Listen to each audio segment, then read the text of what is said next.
So let's start the solution. Question is: a body traveling along a straight line transfers to one third of the total distance with a velocity 4 meter per second. A remaining part of the blah blah blah blah blah blah blah blah blah and this options given as this. तो ये कह रहा है mainly question में ये है कि ये एक कार है, मान लो ऑडी कार है, ये देखो AUD ये कार है, ये ट्रैवल कर रही है। तो इसने क्या किया कि 4 मीटर पर सेकंड की वेलोसिटी से one third of the distance travel किया। तो हमने माना है कि late the total distance 3D, तो इसका वन थर्ड हो जाएगा D, यानी इसने D कवर किया कितने वेलोसिटी से 4 मीटर पर सेकंड से। अब नेक्स्ट आते हैं। नेक्स्ट क्वेश्चन में है कि पार्ट बी जो है हमारा, उस पार्ट में इसने क्या किया। पार्ट बी ये कहने का मतलब है कि पार्ट बी और सी अगर माने हमने, तो ये हमने मान लिया है टोटल टाइम T सेकंड्स, ठीक है। यहाँ given let the total time taken after part A is equal to T seconds. तो इस T सेकंड्स टोटल मान लिया। अब क्या कह रहा है कि इस हाफ ऑफ द टाइम में T/2 में इसने ट्रैवल किया 2 मीटर पर सेकंड, और next half of that time में इसने ट्रैवल किया with the velocity 6 metre per second. तो we have to count the total average velocity of this Audi car. तो हम लोग इसको पार्ट बाय पार्ट में सॉल्व करते हैं, part A and part B plus C collab करके। उसके बाद हमारा सॉल्यूशन आंखों के सामने होगा। तो फॉर पार्ट ए के लिए distance is equal to D given, और भी अजम्पशन के तौर पे हमने ले लिया था ये, ठीक है। और टाइम अभी फिलहाल तो इसका कोई नो नीड लास्ट में इसको यूज़ करेंगे, बट वो सॉल्यूशन का पार्ट नहीं रहेगा, एक्स्ट्रा पार्ट रहेगा। And given as velocity is equal to 4 metre per second, ठीक है। तो पार्ट ए में कुछ खास है नहीं, वेलोसिटी 4 मीटर पर सेकंड यही हो जाएगा इसका एवरेज, ठीक है। तो next coming to part B plus C. Part B plus C, तो पार्ट बी प्लस सी का अगर हम अपन लोग डायग्राम बनाएं तो कुछ ही ऐसा बनेगा। ये बी और सी, ये डायग्राम है नहीं, ये बस इलस्ट्रेशन पर्पज के लिए है। बी प्लस सी तो बी प्लस सी में वेलोसिटी दे रखा है कितना, 2 मीटर पर सेकंड बी का है, और सी में है velocity 6 metre per second, and time given as T/2। Again here also time is given as same T/2। So B और सी का हम लोग निकालेंगे एवरेज वेलोसिटी। ये क्या होता है, फॉर्मूला के हिसाब से चले तो total distance divided by total time taken. So here we have total time.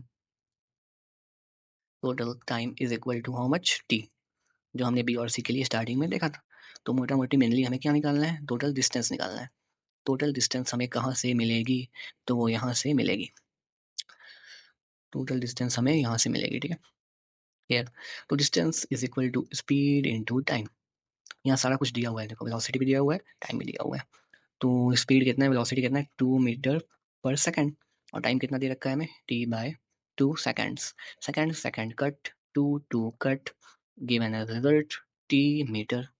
ये ए पार्ट मान लो, या छोड़ो, इसको पार्ट 1 ही मानते हैं, ठीक है। मान लो कि पहली सीढ़ी हमने पार कर ली। नाउ डी बी इसको ले लेते हैं। Now D C is equal to speed into time again, velocity how much, 6 metre per second, into time T/2।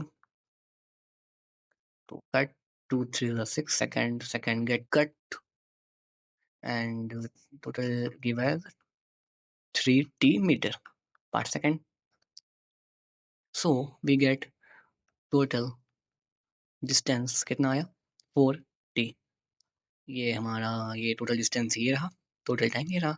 तो एवरेज स्पीड हमारा b प्लस सी का ये हो जाएगा, टोटल डिस्टेंस कितना आया 4t divided by total time how much t। T से T गया, या चलो मीटर बाई ये सेकंड था, तो 4 मीटर प्रति सेकंड। अब फाइनल सॉल्यूशन निकालते हैं। तो फाइनल सॉल्यूशन देखा जाए तो पार्ट ए का कितना था, पार्ट ए और ये रहा B plus C collab. Part A का था हमारा 4 metre per second average velocity, और पार्ट बी प्लस सी का अगेन सेम आया है 4 metre per second average velocity. क्योंकि ये दोनों सेम है, कोई फ़र्क है नहीं, तो टोटल सॉल्यूशन हमारा हो जाएगा 4 metre per second, which is given as शायद ऑप्शन नंबर बी में होगा वो, देख ठीक है, जो भी है वो देख लेंगे, ऑप्शन नंबर बी है शायद, तो टिक कर देंगे। अब कितने लोग बोलेंगे कि ये क्या है, ये क्या है, ये क्या है, ये कैसे आया, ये कैसे आया, हाउ दिस केम। तो उसके लिए मेरे पास एक सॉल्यूशन है, जिनको क्लियर हो चुका है वो निकल सकते हैं और जो उनको उसका ऑपरेशन करना है वो आगे आएँ। तो ये कैसे आया, ठीक है? ये ऐसे आया। पहला हमने क्या माना था?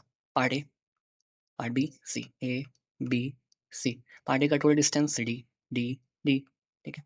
तो यहाँ अगर सेम लिखें तो यहाँ टोटल डिस्टेंस डी, यहाँ का टोटल डिस्टेंस 2D, बी और सी कोलैब करके। तो हमें टोटल डिस्प्लेसमेंट कितना मिला? टोटल डिस्प्लेसमेंट कितना मिला? 3D। पहली बात ये रही। अब मेन बात क्या है? अब निकालना है टोटल टाइम।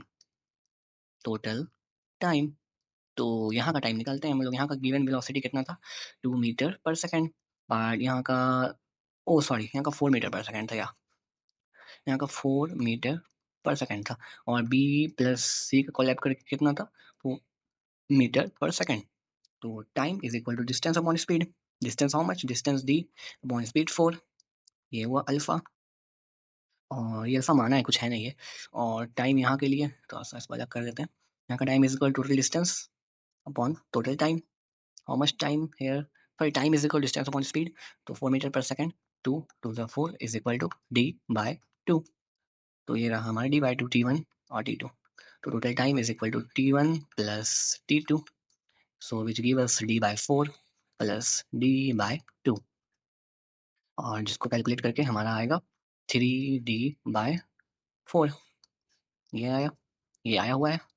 तो एवरेज स्पीड ये क्या हो जाएगा? Total distance 3D, total time 3D/4। 3D गया और यहाँ आया 4 मीटर पर सेकंड। तो ये है हमारा final and clear solution after operation.